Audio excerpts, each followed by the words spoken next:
Kereta dah lock ah? Dah. Dah. Ya, kena lock sebab sini KL kan bahaya sikit. Jom ah. Banyak betul kereta. Ni kedai dia? Ramai gila. Sedap sangat kedai ni.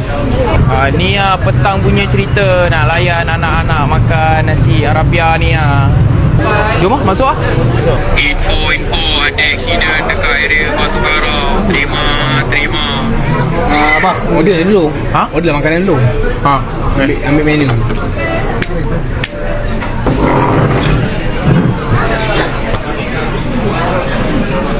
Tolong lock sikit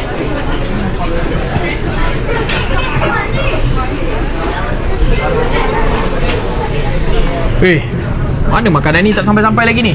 Lah, sabar abang. Kita baru kan order tadi. Tu kan dah sampai tu. Mana air? Okey. Kenyang.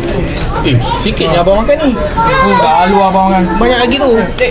Tidak dek. Kecil. Kalau nak bayar, bayar kat depan, kat kaunter. Bayar kaunter?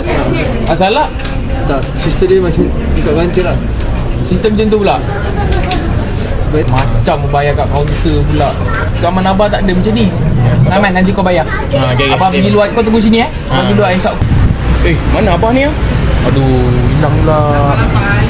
Ni dia beli ni. Itulah. Awak, saya duduk Sky Buloh. Awak duduk mana? Abang, saya rompin bang. Rompin.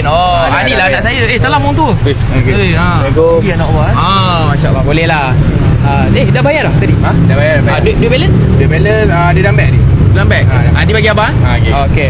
Betul, sekarang Anwar Ibrahim duit jatuh sekarang? Duit jatuh. Allah.